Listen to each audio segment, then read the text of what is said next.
Hey, here's the deal. Before we get into the meat of this conversation, and before we bring in Destin and Emily Grassley, who's going to join us for this discussion, I wanted to jump on the microphone solo to just try to frame up what it is you're about to hear, because this conversation is, I think, both awesome and weird. What is happening here is we recorded one night after this event called ThinkerCon, and Destin, Emily, and I think everybody else who was a part are still on kind of this weird high where we're just ludicrously optimistic and excited about whatever the heck it is that just happened at this thing. And it feels like it could be one of those pivotal life-changing moments even. So I'm still feeling that even now, but it was very fresh on our minds when we recorded this thing. And so we're still trying to game it out and deprogram. And also Destin and Emily both planned this event. So you're going to kind of hear them, do a long high five about something that was wildly successful. So I didn't really know what ThinkerCon was all about going in, even though I was invited. So I'm guessing you don't totally know either, even though we've talked about it a little bit on this podcast. So the quick rundown is this. ThinkerCon was a two-part event that happened last week in Huntsville, Alabama. The first half was a private event for internet educational content creators. And this thing was incredible. It really was like summer camp. We just crammed everybody into a hotel and we shared meals and had adventures and went on hikes, and some people went to space camp, went to museums, and we talked and we shared ideas and we hung out and we made friends. As maybe trite as that sounds, we made friends. We connected with people who maybe prior to this week were internet humans, not real humans, just people whose content we consume and who we know from a great distance. But I guess you assume there's some degree of guardedness in between. And what was so cool about this private event was how quick those walls came down and how quick we got to know each other and trust each other, despite not thinking the same stuff about everything in the world. And once we got past those brief initial barriers and started to get to know each other as humans, like the effectiveness of all of these people who I was getting to know at this event started to really shine.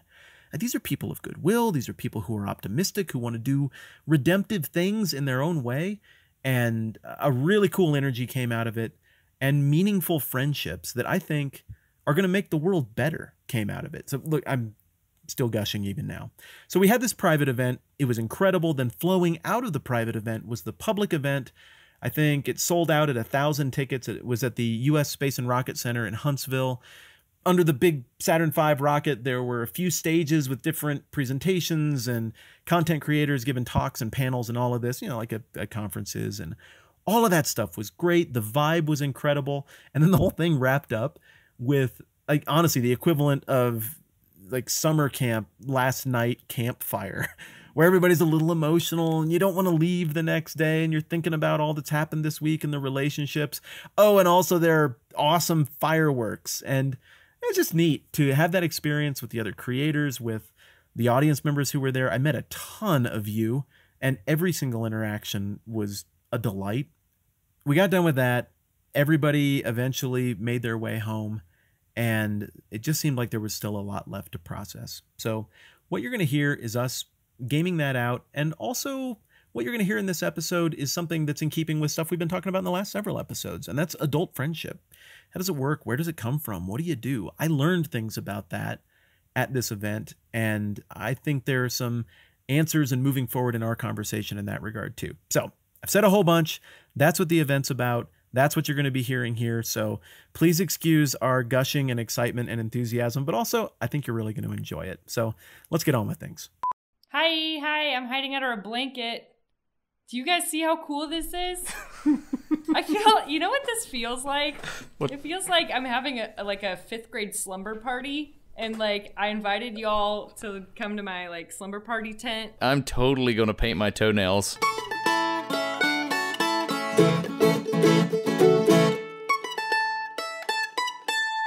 So in order to get good audio, Emily is actually in a blanket fort. Wait, what's that scratching? Do you hear that? Is that your cats? Can you hear that? Just a second, be real quiet. So I had to shut my cats out of the room, otherwise they'd be all over me. So, but every time I start talking, they hear me and they want to be part of the room, so they start scratching at the door. So if anybody at any point hears like a little like scratch, it's my cats. They want to hang out. Can we guess your cats' names? Sybil and Edith. We were supposed to guess that. Named after 2 characters in Downton Abbey. Okay, you know what? I think we've talked about that. Maybe off mics. Probably. That's really dignified. I mean, they have an Instagram that everybody should follow, but... Your cats have an Instagram? Yeah, man. They get more engagement than I do. What are they? It's Sybil and Edith. It's one word. Spell Sybil? Sybil. Sybil and Edith. There Oh they my are. gosh. Aren't Make it they happen. cute? Look 2 how sweet cute they calico are. sisters. Yeah. Wow, and they are snooty. So a long time ago, the idea for ThinkerCon came up, and a committee was needed in order to make it what it needed to be. And obviously, one of the coolest people in the world had to be on the committee, and that's Emily Grassley. Good committee making. Are you still securely in your blanket fort? I am, actually. It's a little toasty in here, but it feels quite intimate. Which was a weird thing to say, Which is but good, I'm because good. we're going to have a really intimate conversation. If it helps you any, Matt and I are standing, I'm literally... There's a lot of grazing. I'm touching going his on. nipple right now, not intentionally. You know what? That's my good nipple, too. Lucky you, brother. All right, so ThinkerCon. Okay. Emily, Yes. so we planned for months. Like, when did we first start talking about doing this? Well, I have a very distinct memory. I was driving to my orchestra rehearsal after work one day, and I think you texted me and said, you know, can I pick your brain about something? And I was kind of like, I've got Brahms on my mind, but shoot. And so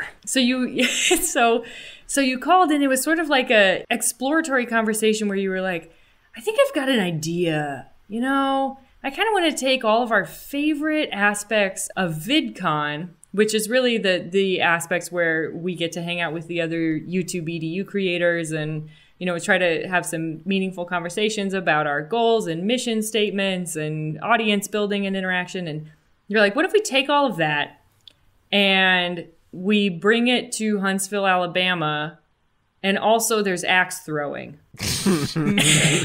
And, you know, I was sold. That's pretty good. Did you throw the axes? Oh, yes. I was really bad at it, but it was wonderful. Did any of them stick? Yeah, I got better through practice. Oh, you know what? I saw you throwing the axes, and I saw you stick one. Did you? Yeah, I can vouch. Did you throw the axes, buddy? I did, yeah. Did you stick any axes? Of course I stuck the axes. So the idea was for us to get together and interact. And when I say us, I'm not talking about educational YouTubers. We worked on that together, and a bunch of us figured out what made sense for the first year. We went for 3 things. We went for humble people, creative people, and credible people, like technically credible. And we just invited everybody together, and we had a really, really good time. Yeah. I feel like something big just happened, Emily. Yeah. I'm kind of having a hard time readjusting to my regular life afterwards. And the way that we talk about this, people are going to be like, you started a cult. And like, it wasn't the goal, but it was the sort of thing where, you're right, it wasn't just educational YouTubers, but it mainly turned into like people who we admire, who we just wish we could spend more time with. Because like, even though I make educational content online and I work in a big museum, you know, I still grapple with, you know, feelings of like isolation, right? You know, like you work in a big space, but you work in something that's different enough that it's hard to relate to your colleagues and the people who do the kind of thing that you do, like live on other sides of the planet, and you don't get to hang out very often. And so it was just like this rush of energy to get everybody in the same place for a few days and to allow them the capacity and the attention to talk about the things that we typically don't get a chance to talk to. And that, you know, I consider myself a pretty introverted person. I tend to think that, you know, conferences are pretty overwhelming, but this was the first experience that I can honestly remember where I felt so invigorated afterwards. It was really pretty special. I mean, that's exactly what we were going for, right? Right. We were trying to create an environment where that would happen. And I think a lot of it had to do with some of the dumb stuff we did. Well, it was mostly dumb stuff for the first part. It was just goofing around. I mean, I got there. There were a couple people sitting in the hotel lobby where we all stayed, and just this greeting chain started. Anybody new would come. 3 or 4 people would get up, make sure they felt welcome, say hello. I guess we're all just sitting over here talking. You're welcome to. And it was a pretty diverse group of people coming in the door. I mean, I greeted a guy from Saudi Arabia and Spain, I think back to back. Everybody just took a seat in that lounge area. That could have been the conference in and of itself. It was worth the trip. It seemed like nobody wanted to leave, and I guess that's a really good sign.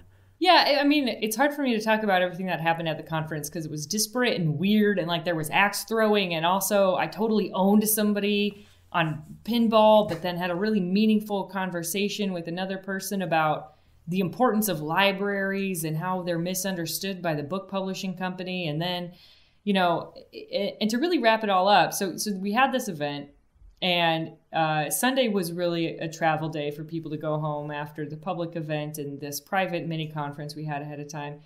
And so on Sunday, I had just started making plans by myself. I woke up, I knew I needed to check out of the hotel room, and I started Googling like what to do in Huntsville and can I get a lift to this wildlife refuge Destin told me about. And you know, and started just kind of planning out my day. And then I got down to the lobby, assuming that it would be empty and assuming that people would be going off and doing their own thing.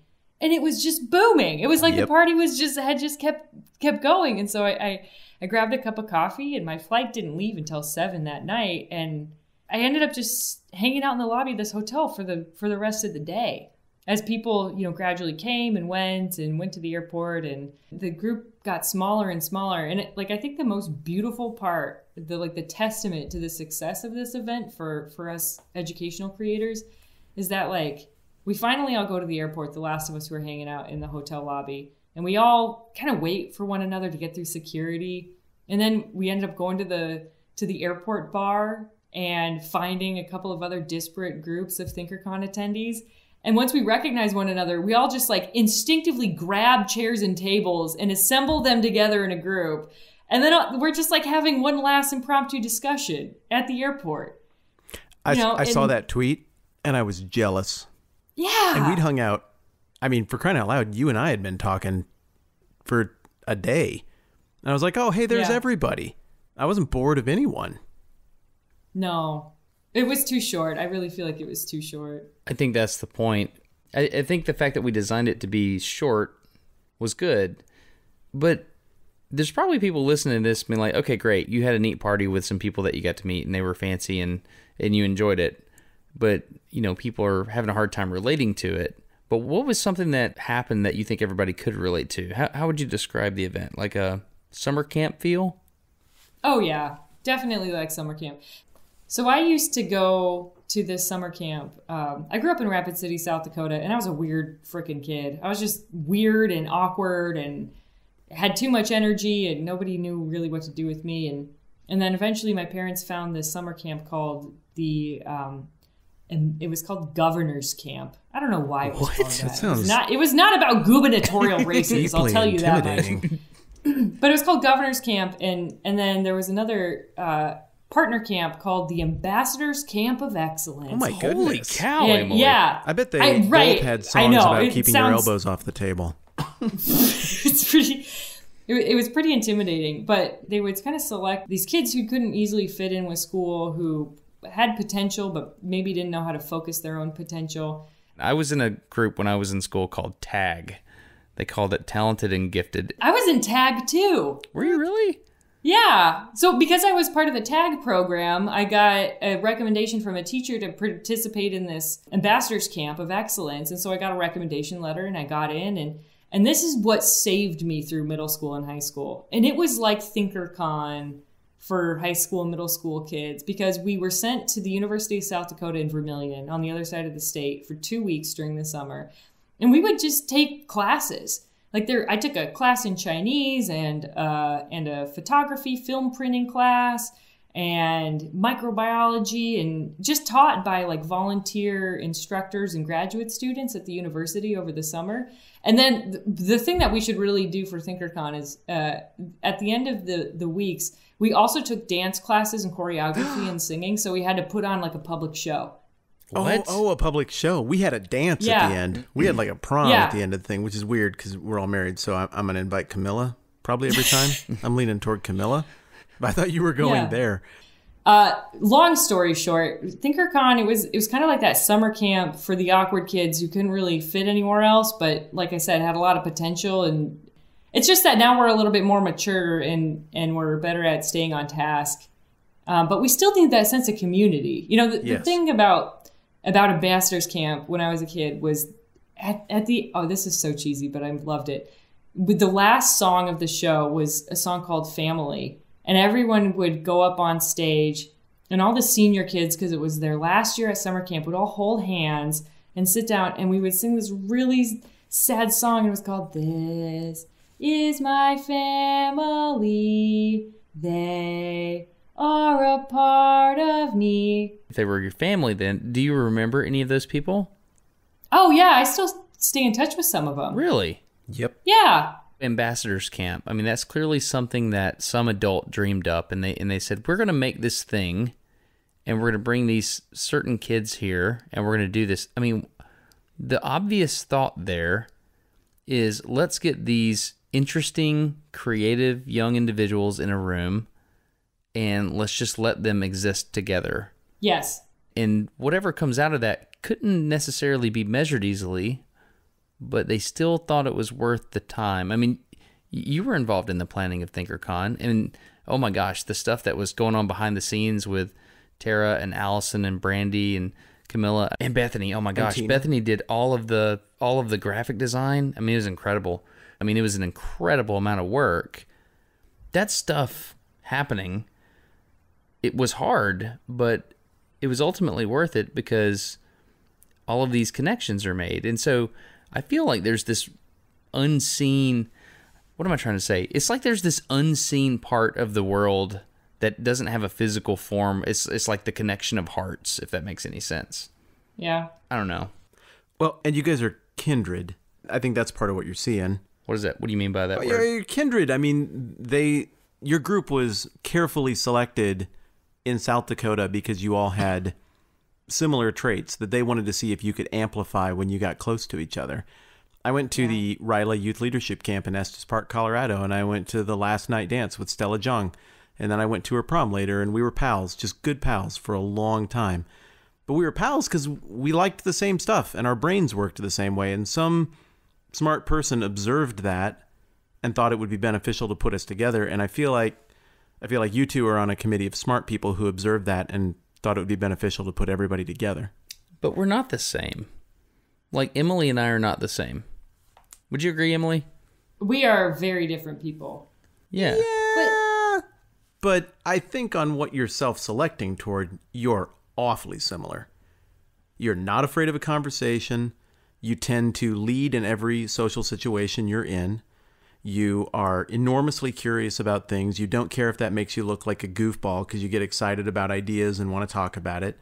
You're both committed to that enough to point a camera at yourself and talk into it because you think you have something that's worth saying, stuff that you see beauty in that you want other people to see. So you might not be interested in talking about exactly the same stuff, and you might not think all the same stuff, but you're wired pretty similarly, I think. I think that's fair. You know, I'm gonna say something that's a little controversial, maybe. I'm actually really excited about it now. Destin, I have to confess, I'm not super interested in rockets. Oh, what? Oh. What the?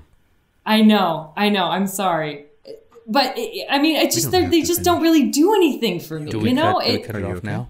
You can hang up on me. Just a second, Emily. We're just mute her here real quick. All right. Are you okay? I mean, you knew some people don't like rockets. I mean, we have to finish. I mean, we talk about birds and stuff together, and I thought that she just likes all things that fly. You think that would be reciprocated, but it's not the same. It's not. Well, I mean, look at the poster on the wall. It's butterflies, because I know Emily likes butterflies. Yeah, I know that. She doesn't like rockets. You know what? What? You have to focus on controlling the things you can control, and you can't control Emily Grassley. Okay. So if you think rockets are neat, I think you just need to be secure in that. But if I need you to look me in the eyes. Okay. How's your heart? How's this part It's of good. Destin? It's good. I am what okay, can we unmute her? Because it's getting weird. No. She's going to think we went somewhere. Well, okay. I need to know you're committed. Okay, Emily. Yeah. You back? That's okay. Sorry about that. We had a little technical thing. We had to move a thing. So you guys kind of cut out for a minute. But what I was saying was, like, I wasn't super into rockets. Like, they weren't something that I was ever going to be, pursuing on my own, or I never, like, aspired to be an astronaut. But I met you. Yeah. And through, like, your lens of the world, I've learned to understand and appreciate these things that never before I would have independently pursued or appreciated. And so I guess, like, that's what I'm saying is, like, you and I are very different people. We have different interests, but it's through this mutual respect and appreciation for one another's nerdy interests that, that we sustain a good quality friendship. I think it's awesome. And I just want to agree with you on one thing, though. Can we agree that we both have an intellectual, completely platonic crush on two people, and that's Barnaby Dixon and Derek Hennon? Oh my goodness. Yeah. Yeah. Number one, yes. So now's the part of the show where we do an ad. Excellent. It feels like it's time to do an ad. But it's going to be different this time. I don't know the rules. What are we doing here? So we're going to do a HelloFresh ad while I look directly into your eyes. It's really difficult. Okay. Ready? No, wait a minute. I'm at like 80% lock. Well, are you more on right or more on left? I'm on that one right there. I'm pointing it. I'm here. We're crossways. Why is this so difficult? It's really close. Our faces are 6 inches apart. Really intimate. Okay. HelloFresh is a meal kit delivery service, and it makes cooking simple. Sure does. Where all you have to do is cook, eat, and enjoy. Are we doing this or are we not? We're doing it. I question your commitment. Okay, go ahead. But I don't question your commitment to the deliciousness of HelloFresh. It really is delicious. Okay, so here's... I was just blinking. Blinking. I didn't look away. This is way harder than I thought it would be. No, we got this. HelloFresh is a meal kit delivery service where some genius who understands what humans need to function plans out meals, and then they order all the stuff and they make it happen, and then you just sit there and it comes to you. And you cook it. Yes, by yourself. You don't need help. Yeah, and you don't have to stare at anybody in the face when you... Bring it back in here. I'm sorry, I broke. Okay, I'm back. You go looking over there. The cool thing about HelloFresh is it's literally cool. They send it to your house in a box that's insulated, that has ice packs in it. Shows up the right way every time. Yep, the meat's good, the vegetables are fresh, you can get any ingredient you want, and we enjoy cooking it. My kids are like really good at cooking HelloFresh. I'm switching to the other eye. On the count of three. 1, 2, 3. Oh, boy. Boy, that's different. You're different over there. Yeah, you are too. It's not the same. There's a special promo we have to read. I'm not looking over there. Well, we have to break lock to read the promo. I'm going to read it over on the screen, and then I'll come back to lock. You ready? Okay, 10 seconds. Go. The promo says, for a total of $60 off, that's $20 off your first 3 boxes, visit HelloFresh.com/NDQ60 and enter NDQ60 at checkout. Can you remember that? Maybe. Let's try it. For I got to read it again. You looked into my eye and immediately lost it. I'm like the basilisk or Medusa. For a total of $60 off, that's $20 off your first 3 boxes. Visit HelloFresh.com/NDQ60 and enter NDQ60 at checkout. Why should people get this? Because Run down. Top 5 reasons. Go. It's awesome. It tastes good. I try food that I would never try before. You know, we could have faked this and not actually been staring at each other. No, we couldn't have. It wouldn't have been the same effect. Go ahead. This is real. It's honest. It always shows up on time. You can put it on hold when you need to put it on hold because you travel a lot to go do stuff because you make things on the internet, or maybe you have a job or you just like to travel and you have friends. By the way, we did try that. You suggested the Mexican meals. They really are good. Can I switch to the other eye? Count it off. 1, 2, 3. Okay. I'm more comfortable. HelloFresh is awesome. So for $60 off your first 3 boxes, that's $20 off a box for the first 3 boxes. Go to HelloFresh.com/NDQ60 and use the promo code NDQ60 at checkout. I totally did that while staring directly in your eyes. Yeah, you nailed it. Why is it hard to just look another man in the eye and talk about our mutual love for place that makes meals for us all the time. This shouldn't be challenging. It's really good, and I like it, and I hope that people will try it. And if you haven't tried it yet, we just made unbearably uncomfortable eye contact to try to get you to give it a shot. So please do try it. And if you do, be sure to use NDQ60 at checkout, because that's how we get the internet points. Yes, and it's how you save money. Let's go back to talk to Emily. She's way cooler than this. She doesn't need to know this happened. You know, these are two people I've had to play a real cool around in the last couple of days. Which one would you like to describe? Can I talk about Derek just because he and I have a longer history? Okay, then that means Matt and I get Barnaby Dixon. Let's point people towards these people. Let's pull up I guess it'd be the fourth chair this time. Fourth chair now. Yeah, let's pull up the fourth chair and let's explain to our friends who these people are. So Derek Hennon is a millipede scientist. He's a PhD student at Virginia Tech, and he's studying millipedes. And millipedes are like his life and focus and passion. And if you're wondering, like, why the heck would a person devote their life in interest and passion to a group of organisms like millipedes? Well, that's why you need to know Derek Hennon. I've been an internet creator for quite a while, and I had a Tumblr account, a blog, before I was a YouTuber. And once I started making brain scoop videos, I would get messages and recommendations from viewers on, suggesting content that we should cover. And at one point, Derek popped up in my inbox and said, "Hey, I study millipedes." And at that point, he was either an undergraduate, senior, or in a master's program. And he was like, you should do a video about millipedes. And I kind of had this attitude like, of all the organisms and animals in the world, what, millipedes? Like, make your case to me, sir. And he ended up just being so gracious and so patient, and just a fan of this dynamic and interesting group of organisms that really don't get enough credit or appreciation. And so we made a millipede video, and this was years ago. And Derek and I have just become like really good internet friends, and it's the sort of friendship that, when I'm digging around in my garden in my backyard and I find a millipede, I take a photo and I tweet it to Derek and I just go, "Who dis?" And with like a picture of a millipede. And like within minutes, he'll respond. He'll be like, "Oh, that's Narcissus americanus, the largest millipede that occurs in North America. They're called ironworms colloquially, and they can be up to 8 inches long." I know you're trying to prop him up, but the fact that you could pull that out that easily, it kind of made you look good. I'm just Well, the only reason I know that is because I know Derek, and because of like Derek's investment in my appreciation of his favorite group of organisms. So long story short, like Derek has invited me year after year to give a presentation at the Entomological Society of America conference, but they can't really pay for my travel, and the symposium presentation is usually only 20 minutes, and I travel a lot for work, so I've had a hard time justifying like flying across the country to talk to a group of people for a 20-minute period of time. And so I've had to politely decline for years. And so my ultimate scheme was convincing Destin to put on a conference for online educators in Huntsville, Alabama. And then I could convince him to invite Derek. And then I'd be able to realize my evil dream of hiking through the forests of Huntsville, Alabama, looking for millipedes with Derek. And that's what we were able to do with ThinkerCon. It totally happened, didn't it? Yeah, we found 6 different species. Master stroke. No, I haven't. Yeah. I didn't hear about the millipedes you found. Oh. Yeah, we found 6 different species. It was pretty exciting. So where does one go to find a millipede? What do you, like, what are you looking for? I know ducks like swampy areas. Ducks are my favorite animal. What's your favorite animal, Matt? It changes. No, it doesn't. It's a trout. Okay, so where does one go like to find a millipede?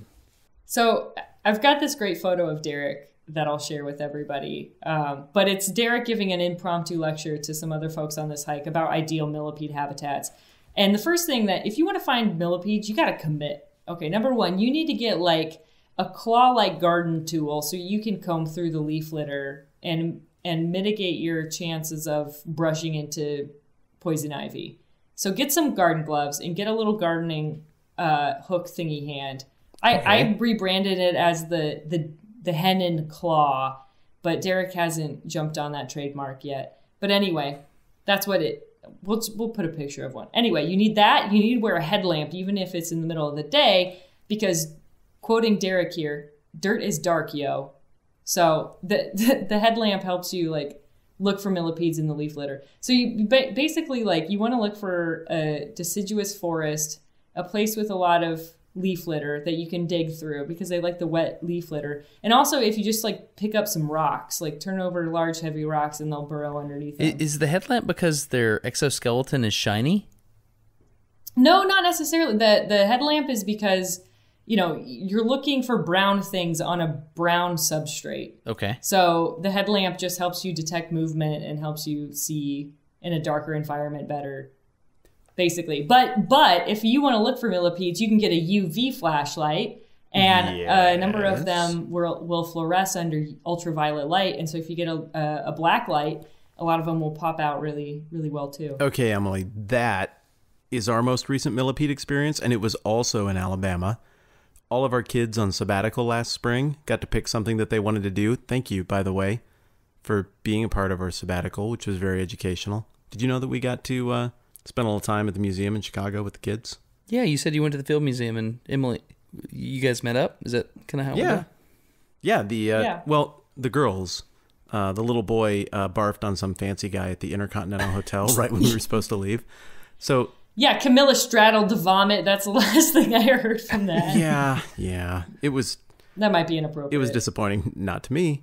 So we brought the girls, and they were in awe. Life-changing. Life-changing. They didn't know what to do or what to say, because we watched a bunch of videos. We watched the hyena diorama video first. Oh, yeah. And even though they know people from internet videos, it still melted their brain when they met Emily. So, you know, my girls, they were real quiet for a while, which is weird for them. They get very, yeah. If they, like, they're super loud, but if they're in a situation where they're trying to figure it out, that's cool. So they did that with her. We saw neat things. I won't disclose what's hidden in all of your boxes, Emily. Can I just disclose the room that made noise? Can I talk about that? Oh, yeah. Okay, the most impacting thing. And I'm getting back to Millipede, so don't you think for a minute we're done with that. We brought the girls into, how did you describe the room to them? What do you call the room before we walk in? I think I know. The room before the room? No, the room that makes the popping sounds. What do you call that room? Yeah. So that's the dermestid beetle colony. Okay. Could the layman term be the decomposition lab? Well, yeah, it's also known as the flesh-eating beetle room. So it's awesome. She took me there too. Oh, okay. So you experienced this. So I brought my two adorable little girls in there. I'm like, okay, kids, we're going to go in here with Miss Emily, and we're going to see what it looks like when things are decomposing at a faster rate. And so we walk in, and there's just this. I mean, you described it as a bowl of Rice Krispies, and you're right. It just sounded like a bowl of Rice Krispies. It's snap, crackle, and pop. Absolutely. It's the sound of things being eaten by beetles, like mussels and flesh. How often do you guys articulate a skeleton in that colony? Actually, not that frequently, because we get such a large influx of birds every year at the Field Museum. So the Field Museum probably processes thousands of birds a year. What? And most of those birds are brought to us through a volunteer program called the Chicago Bird Collision Monitors. And these are volunteers who sort of monitor the perimeter of large buildings in downtown Chicago at the peak migratory seasons in the fall and in the winter. And they pick up all the birds that get confused and fly into windows and die. And we get about 10,000 birds a year from this program. Yeah. Really? I understand why they would fly into the Rookery. Yeah, because of all the big windows. Yep. And they get confused. And they're like, well, my species has been migrating through this area for the last 10,000 years, and in the last 200 years, all of a sudden these big shiny glass boxes popped up, and I haven't been able to evolve to adapt to this environment, and whoop, I flew into a building. And now I'm being feasted on by crackling beetles. Yep. Yeah, so it's just the sheer volume of specimens that they have to process every year. But help me understand, why do they process them? I mean, it's a bird, okay, it's a finch, or it's a sparrow, or whatever. What, when you say process, what happens? So you're an American woodcock and you're flying through Chicago and you run into a building and you unfortunately die. Someone picks you up and brings you to the Field Museum, and there's one of two options after that. One, we can just pull all your feathers off hastily and then let you dry on a drying rack and then put your fleshy body, after taking out your internal organs, into a aquarium full of thousands of these naturally occurring dermestid flesh-eating beetles, which will spend the next week or so chewing off all of your muscle tissue, and then your skeleton will be picked finely clean with a pair of tweezers from a volunteer before all of your bones are numbered and you're deposited into our bird collection.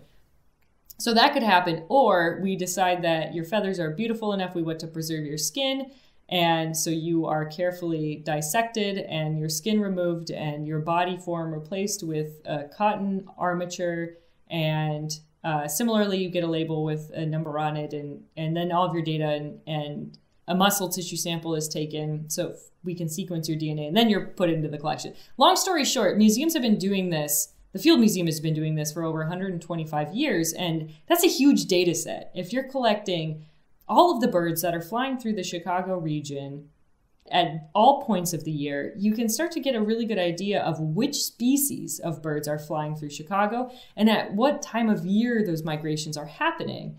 And so with climate change, we're finding that birds that used to migrate later in the season are actually coming earlier because the climate is warmer and they get that evolutionary cue that, well, it's time to pack up and go north. And then they show up here and they're like, man, it's colder than I thought it was. Whoop. Is this one of those things that people were collecting the data just to collect the data because it was there, and then the data started reaping benefits that you didn't anticipate? Oh, absolutely. Yeah, you'll hear museum people talk a lot about we can't even anticipate the sort of things that these specimens will teach us in the future because the technology hasn't been created yet. I mean, so we've been collecting biological specimens for museums for over 100 years, but we didn't understand DNA sequencing really until the 80s. Dang. So people are able to then go back to specimens that were collected in the late 1800s and now sequence their DNA. Can you it's pretty really? Amazing. What's the lifespan of DNA? Oh, man, now we're going down a real rabbit hole here. I know about aDNA, which is like ancient DNA. I know that's a whole other branch of science, but let's say the last quagga was killed and we have a stuffed quagga somewhere. Yeah. How long can I sequence quagga DNA before it all deteriorates?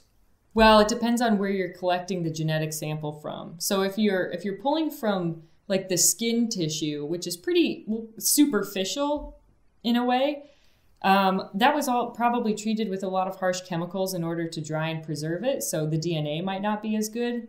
But if you have a tooth, a large tooth, like a molar, and you are able to cut that tooth in half to do some destructive sampling and pull out some genetic material from soft tissue that maybe wasn't cleared out in the preservation process, you have a pretty high chance of being able to actually salvage some DNA from it. Dang.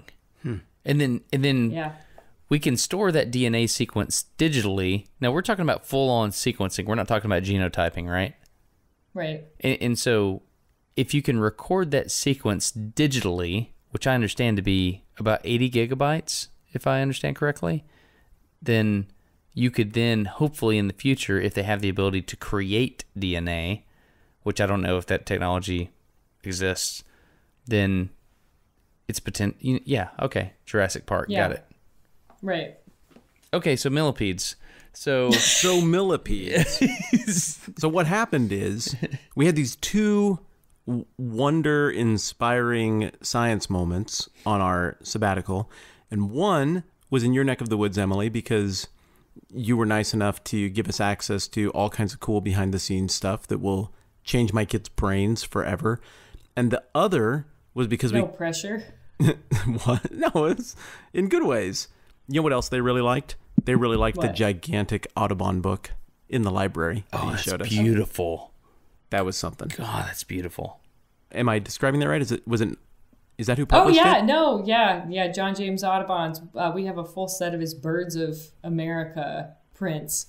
And they are huge. I mean, because the man wanted to create lithographic prints that were to scale of all the different bird species in North America. And if you think about the size difference between a ruby-throated hummingbird and a golden eagle, they got to fit that golden eagle on a page in a book. And it's kind of wadded so those up. Books had to, yeah, he's scrunched in there, isn't he? Yeah, I get it. It's like a spirit flight. But the other thing is down here in Huntsville, my oldest daughter did her own research on the interwebs and was like, the thing I would like to see in Alabama are the glowing larva of some kind of bug that lives in the Dismal Canyon. Is that why you did that? Yeah, we went and did that. She researched it and wanted to go to Dismal Canyon to see the lights there. And so we did. And I took Destin's super awesome macro lens and fell back from the crowd so I could try to sneak a picture real quick. That was a mistake. Did you get lost? It was very, very, very dark and very scary. And they opened with stories about like Indian ghost stories so that no one would be stupid enough to do that. But then I did it anyway. And so then I caught up and I didn't get any pictures of anything. And I told our guide, hey, this didn't work. I'm sorry that I tried to trick you and hang back to get pictures. And she was like, you know what?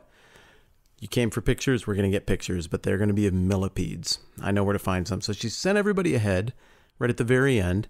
And the kids and I got to hang back and she found some millipedes. And she's like, all right, you have like a blood light, I don't know, black light, blue light, whatever that was. Shine it right there. And sure enough, just amazing. Like just completely pops out of nowhere. These, what do you call it? Is that bioluminescent? What is it called when it lights up under a black light? It's fluorescing. Fluorescing. You actually explained this to me already when I was there in person. So it did that, and I got to take some pictures, and the kids, it melted their brains, and it felt like the whole thing was worth it. So the point is wonderopoly on everything, thanks to both of you. It's appreciated. Well, let me land the plane here. So Derek Hennon studies millipedes. Good job. What is his, like, if people want to follow him and understand and just see what he does, which is fantastic, what are his Twitter addresses, plural? Yeah, one is at Derek Hennon, DerekHennen. And his other project is called Dear Millipede. And it's at Dear Millipede on Twitter. And it's just love letters to and about millipedes. I get it. It's just beautiful. Yeah, it's just beautiful pictures of millipedes. And it's just like, this is a group of arthropods that is not really well understood, but includes, like 12,000 species of organisms, which is a really diverse group of animals, especially when you consider that there are maybe like 6,500 species of mammals. So there are almost twice as many different species of millipedes as there are mammals. That's ridiculous. Wait. Isn't that amazing? Wait. Not arthropods, just millipedes? Just millipedes, yeah. That's insane. Yeah. According to Wikipedia, a very reputable source of information, Increasingly. there are approximately 12,000 named species classified into 16 orders and around 140 families, making Diplopoda the largest class of myriapods, an arthropod group which also includes centipedes and other multi-legged creatures. So there's a person that was there that I want to talk about. Yes. Barnaby freaking Dixon. Oh my goodness. Deserves a freaking. It deserves the freaking. So Barnaby Dixon is this guy from the UK who he lives, somewhere on the western side of the aisle. And he has this amazing ability. I think we've already talked about it. He has the ability to speak an anthropomorphic language through his hands. And we talked about that before on the podcast, I believe. It was incredible. Like, Barnaby sat me down at the last day because we'd obviously had this great summer camp feel. Like, we're all talking about different ways to be creative. And that really is what ThinkerCon was all about, was getting together with people that maybe do things quite differently than you do, but just meeting with the common baseline of goodwill. And wouldn't you say that was kind of the whole point? Yeah. Yes. And so it's like, hey, I'm not like you, but let's just all get in the room and have goodwill and see what happens. And so we started talking about the mechanics of his puppets. He has these little puppets that he puts his hands into, and it's like he can become the puppet. He comes alive. He even said this one bird called Dab Chick, that's, I think, his favorite puppet because it's the most refined. He said that sometimes he will dream, and in his dream he needs to jump. And the way he jumps is by moving his hands as if the puppet is jumping. I thought that was just an amazing thing. Did either of you two put on any of his puppets and try them out? No. That feels like you'd violate the puppet. It's sacred, yeah. Yeah, no, I wouldn't even. I mean, I asked. So when I met Barnaby, he was wearing Dab Chick. He had, this beautiful bird puppet that I think is hilarious, and I'm a huge fan. But I think when I met Barnaby, I asked Dab Chick for a photo. Did you really? Yeah, it's like, it was just, I just subconsciously like was talking to Barnaby, and then I like looked down at his hand puppet and asked like, can we take a selfie together? That makes perfect sense. Because is that, now I'm thinking about it and I'm like, what a freaking Grassley, you can't read a social cue? Like, God, I don't know. So there was a magical moment there at the end where Barnaby and I were talking, and he looks at me and he said, would you like to see how it works? And I said, yes, I would. I really would. And it was this, it was like this moment of ultimate trust. It was almost like him saying, I'm going to show you everything. I'm going to show you the man behind the curtain. Well, it was more than that. It was this thing that he had built with his own hands, and I'm a mechanical engineer, and he knew that when he showed it to me, I would understand how it worked. And he's like, I'm going to show you. And I was like, I'd really like to see that. And so he took it apart. I'm not going to describe it, but some of the things that he did were so mechanically clever that, it was moving, because I looked at it and I was like, you had to figure out such and such a mechanism from scratch. Like you didn't have an engineering background, but you figured out a particular mechanism. And I looked at some of the components he used, and I said, Did you make this from scratch? And he goes, Yeah, I made that out of wire. And I was like, man, you understand how special this is? He goes, yeah, I do. It took me months. And it's just an amazing thing. What I loved about his stuff was he's a very young man. What do you think, early 20s? Yeah. But he reminded me of a super old dude who has found complete peace in life in some very small thing that he does or that he makes that somehow is the whole world and the whole universe expressed in that little tiny thing. And he shows it to people and knows that most people are not going to see the whole world the way he does in this thing that he's made, in this little precious thing, but that some people will, and they might get it later. He presented to a packed house at the Festival of the Spoken Nerd, and everybody was delighted, and he knew he had the entire room, but there was no pride, there was no boasting. It was just simple and beautiful and honest, and here's this thing that I made, and look, I can make his leg do this. And it was like a very, very old soul in a very young man, and I just delighted with him in what he made. I read this thing one time about, I don't really know what it was referring to, but it was talking about an architect.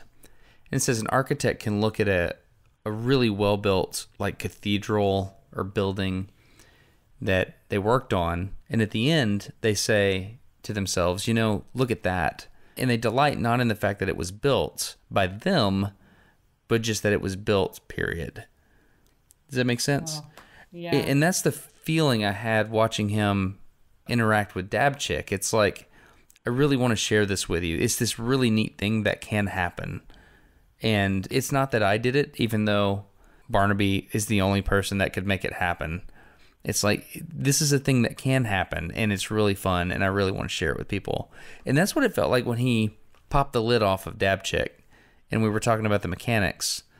It was this very holy moment. It was this, I don't know, there was something sacred about him sharing that level of creativity with me.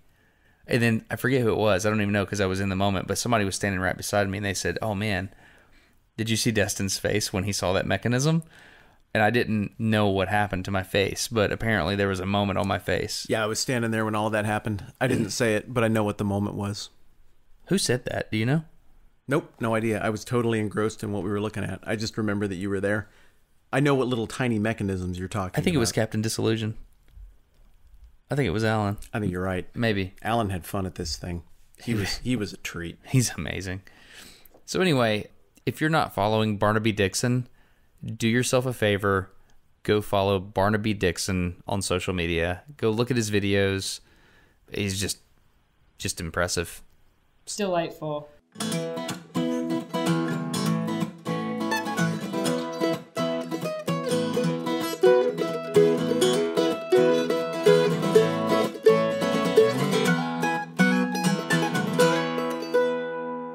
What What was your favorite thing you did, Emily, that Barnaby did? And then we'll get to what your favorite thing was that you did. My favorite thing that he did, well, one, he did this amazing show, like for all of the attendees. And it was just thoughtful in its execution, and that like the puppets that he has, these aren't just like him sticking his hand up the back of a puppet and hiding behind a table. Like, he is there. You know, the puppets are small. They're the size of his hand. And so they have to be really convincing is what I'm saying. Like, it's not like he hides under a blanket like I am right now recording this podcast. He's present, and, you know, he might wear dark clothing, but like for the most part, you still can see him. It's not like he puts a mask on.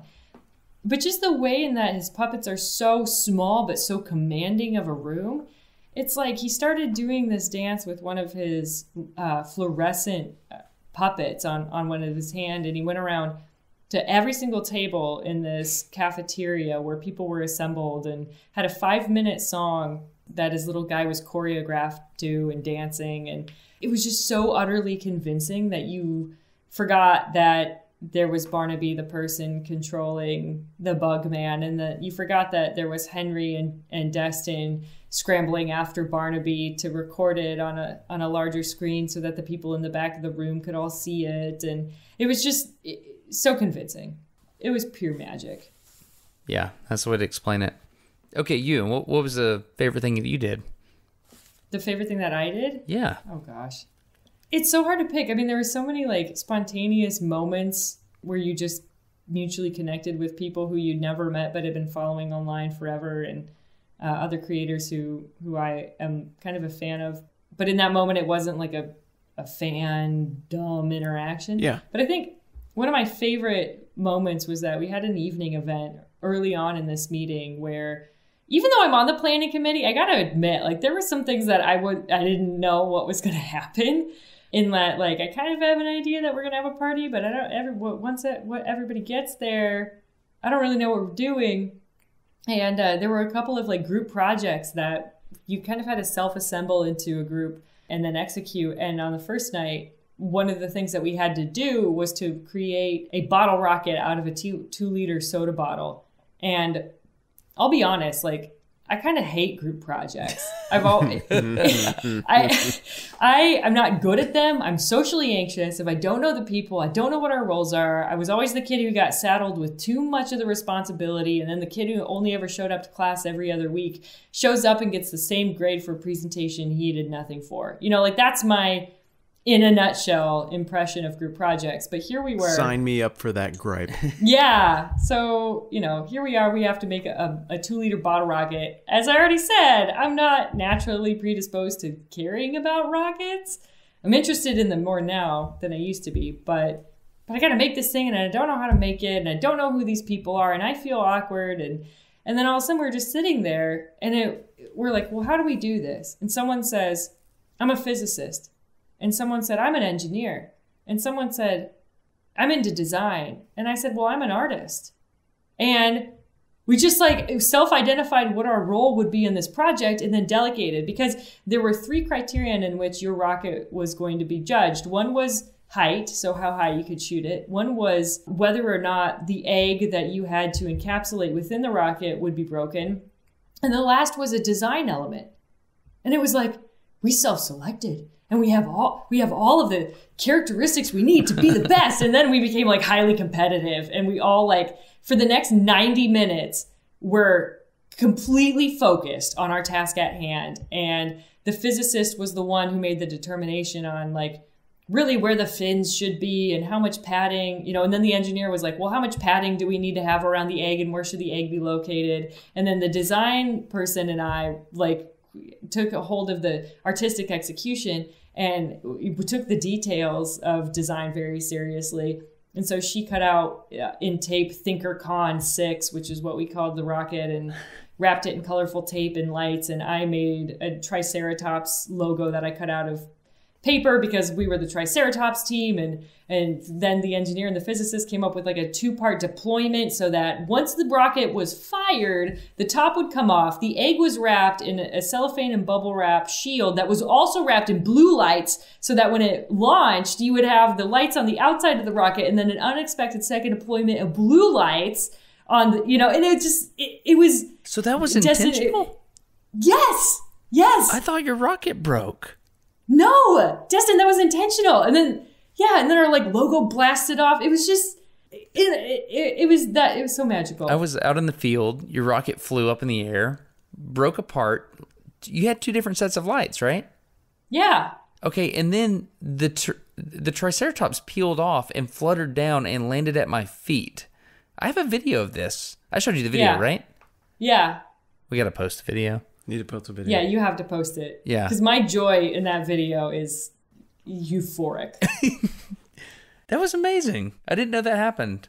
Yeah, that was amazing. And the bond that I made with the people who helped me execute the ThinkerCon 5 rocket, we're friends for life. Did you guys do the 15-second fuse thing? No, I was riding the wave of the bottle rocket high. Well, first of all, that was a good call, and I'm coming back to that because I have a question for you. But I did the 15-second fuse exercise with Team Tyrannosaurus Rex. Is this one where you had the marble at the top of the ramp and you had to get it to the bottom of the ramp and it had to be exactly 15 seconds? Yes, that is the one. And so we had the same moment, Emily, where we all gathered together and we were like, all right, we have got to figure this thing out in order to win the prize and beat Henry's group. And so we kind of went around and we were like, we don't all know each other. What does everybody do? What do we bring to the table? And one guy was like, well, I'm a mechanical engineer. And somebody else was like, I'm a mathematician. And somebody else was like, I design systems. And everybody looked at me and I was like, I make Bible videos. And they were like, all right, cool. Could you get us drinks? You're like the kid on Captain Planet that said heart. Heart. Fire, wind, water. No, I sort of helped. Heart. I sort of helped. And I have excellent hygiene. So that was a positive. Not everybody could boast that in my group. Yeah, they could. They even smelled good. Dang it. How'd you do? Did you get the 15 seconds? We did in the run right before we timed it and it was official. And then we got like 15.6 or something. There's an issue. It got hung up. Thought we had it whipped. But I don't know. I make Bible videos. I think there's a bigger thing here. I don't want people to be listening to this fourth chair and say like, man, it sounds like you had fun. Hate I missed it. But what were the take-homes? They're smarter than that. They're catching it. I don't think the take-homes are tough to come up with at all. But let's do game it out. But just one quick note. Emily, did you have astronaut Don Pettit on your team? No, I didn't. See, that would have helped because of how he's an astronaut. Yeah. So the team that had him... I think they won. I think they did. But the thing... No, they got third place. Seriously, Don Pettit got third place in the space rocket launch simulation game? You saw what they were doing? What were they doing? I didn't They see went it, with actually. a single fin design, otherwise known as What's baby he trying shark. to prove? Oh, that's right. They called it the baby Newbies. shark. That's right. Yeah, they were just having fun. They were having fun. Emily, we gushed about this a lot already. Yeah. And I know you guys planned it and master planned it. And so I was not on the planning committee. I had a wonderful time at this. So I would like to call dibs on first run on what I think was going on here. Is that fair? Yeah. Go for it. Outside opinion. I think those 3 criteria that you threw out, Destin, about what you were looking for and people you wanted to invite, you said it already, but it adds up to goodwill. You wanted to put people in a room who want to make things better than they were when they found them and who want to figure out how to use the things that they're already passionate about to do that. And I think a lot of us get on the interwebs and we set out to make things better. And then we engage in a discipline, pointing a camera at ourselves, editing ourselves, sound editing ourselves, publishing ourselves, where it is just a lot of us looking at us. You can kind of get in a little bit of a groove and a funk. To me, what I left with, the number one word that I would say characterizes how I felt at the end of this was optimism. And if I get 2 words, I'd say shared optimism. I got together with all these other people who believe different things than me and think different things than me and have different political ideas than me, and none of it mattered. We all want to make stuff better, and we develop trust with each other. So it's really easy for me to just not give a rip about other people seeing the world a little differently and be like, yeah, but I trust you, and I like you, and I think you trust me, and I think you like me, and I think we both want to make it better. And that makes me feel like stuff can get better, and like I might even get to play a role in it. And that's why I was so sad to leave, because it was a great opportunity to make a bunch of friends and deepen my friendship with people I've already known for a while, speaking of you, Emily. But also it's like, I got some friends here. We're in the trenches together. Like, we want the same stuff. That was very energizing for me. Yeah. Is that too much?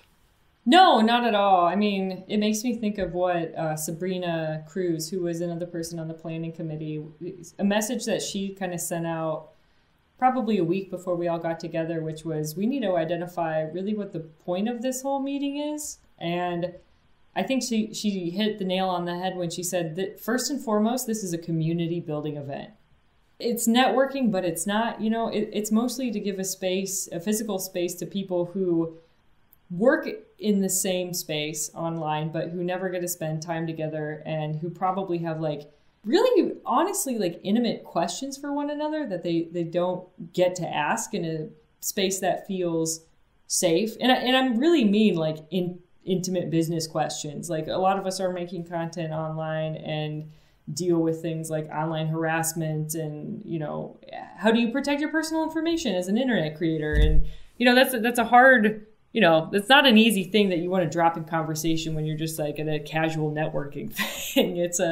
It does really require a level of trust and commitment to this community. And so, that's really what it satisfied for me. I don't know. You think of the spectrum as being right, left, not religious, things like that. And I think those are a fake construct. I don't think those are the parameters that really describe or define someone's tribe. It's not so much what you think that defines a tribe, it's how you think.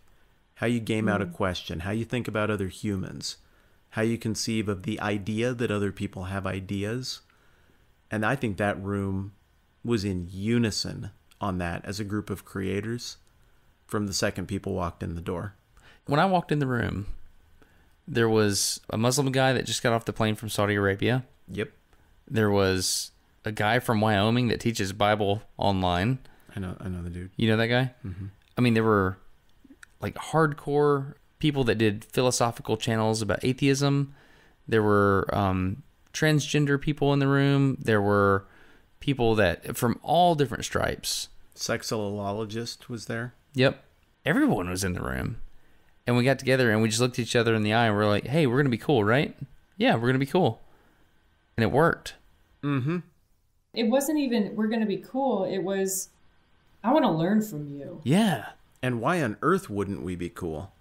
Right. There was that in just the personal acceptance of who we are truly as people. I feel like I waste more energy trying to contain myself in order to create or maintain a facade of professionalism in the environment in which I work. You know what I mean? It's yep. You don't want to go to an internal committee meeting and derail the entire thing because all of the, I have a story about how I called the police department over a raccoon last weekend and then ended up emailing the mayor of my suburb because the president of the park that I was in walked by flippantly and didn't take the situation seriously, even though there's a case of canine distemper, which is impacting 56% of the raccoon populations in Cook County in 2018. I mean, I can't do that in a meeting when somebody asks me how my weekend was. That's frowned upon. I imagine that you do, though.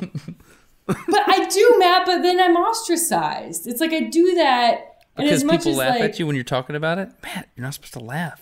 She meant to be laughed at. She knew that story was... Well, I mean, Matt, there's that aspect, but it's mostly just polite tolerance. That's what I navigate a lot is the polite tolerance of my outbursts. And it's sort of all right, Emily, that was nice. Can you not derail the conversation? We're talking about the budgets for the 2019 fiscal year. And I'm but I don't care about the budgets for the 2019 fiscal year. I want to talk about canine distemper and how it's having an impact on wildlife populations and nobody cares about it, including the park president of this park, and he should care and he should post signs, and I'm going to email the mayor. And you are a wildly socially dialed person, and you know that at this event, people delighted in your outbursts. I'm just saying Sabrina Cruz and I were brought to tears talking with Derek Hennon about the reproductive life history of the leopard slug. You're like that pro wrestling fan guy. I've never felt more accepted in my life. Did you and Sabrina debate which bear is best? Oh, heck yes, we did. I wasn't there. Heck yes, we did. I wasn't there. Tell me. I need a recap. So Sabrina Cruz and I got up on stage at the public event, and we prefaced this admitting that we were in a planning committee meeting when we were coming up with programming, and we were just coming up with placeholders. And it was like, yeah, we're going to have a big panel stage, and that's where the panels will be. And then we'll have a stage with Festival of the Spoken Nerd. And then we're going to have like a demo and presentation stage. And I don't know what we'll put there. Like, Sabrina and Emily will debate which bear is best. Like, that was just like an example. And it ended up in the spreadsheet. And then we printed it in the program. And I was like, oh, I guess we got to come up with this presentation, which bear is best, because Sabrina's reaction in that planning committee meeting was, no bear is best. All bears are terrifying. I am definitely anti-bear. Let's move on. And I was like, no. You can't just drop that nugget and walk away from this conversation. No, we are. Okay, no. This debate is happening. And so I spent some time coming up with a PowerPoint presentation.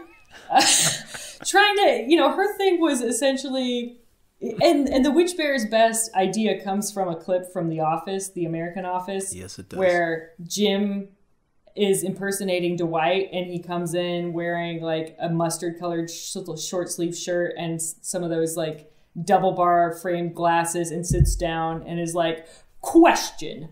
And Dwight is like, yes. And he's like, which bear is best? And Dwight responds with something like, well, that's highly debatable. And then he's like, wait, what is happening? So anyway, that's where the which bear is best question comes from. Black bear. It's bears. So beats. What's the answer? Battlestar What did you Galactica. argue? What was your position? Well, really, Sabrina's thing was no bears are best, because the ideal number of bears is, and then she just put up a blank slide. 0 bears. False. And my thing was really, how are we defining the, quote, best criterion?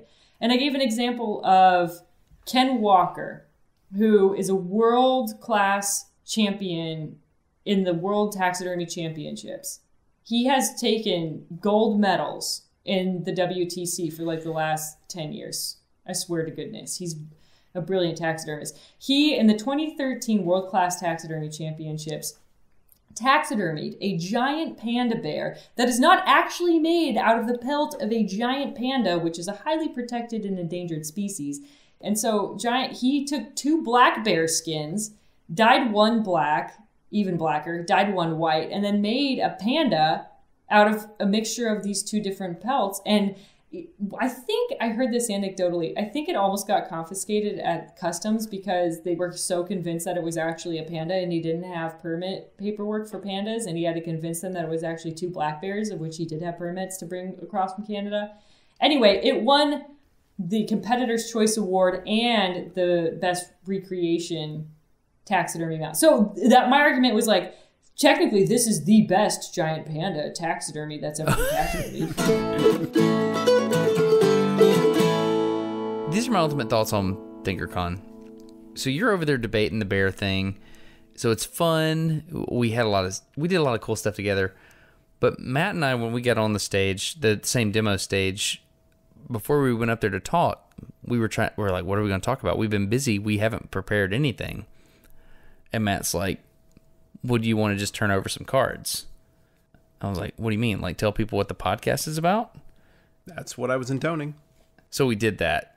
We just explained that the podcast is about interacting with people more politely, in a civil way. Politely is not the right word, is it? No, because you can politely dismiss people. I mean, I would say engaging with people with the intent of listening and growing together and rebuilding trust.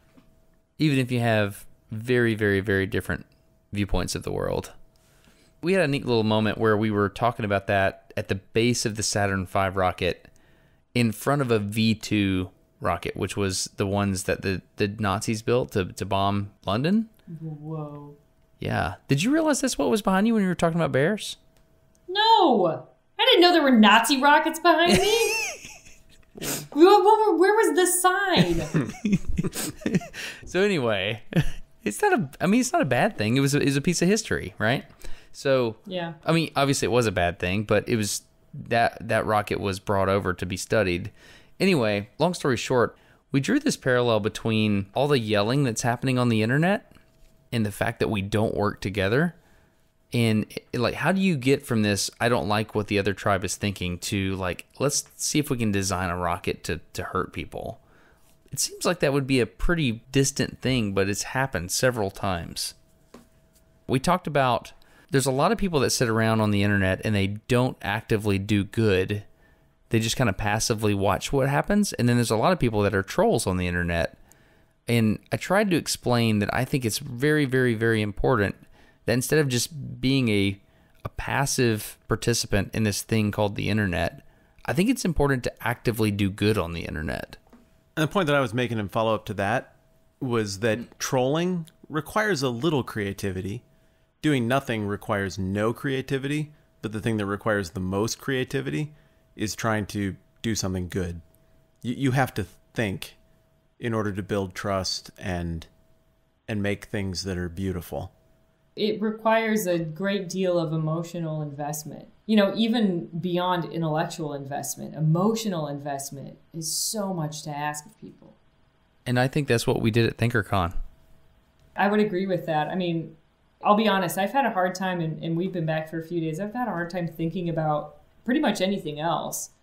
You know, like I got back from ThinkerCon and I took the day off yesterday just because I knew that I would be garbage at work if I tried to do anything. And I realized it was hard for me, like Destin, to not reach out to you.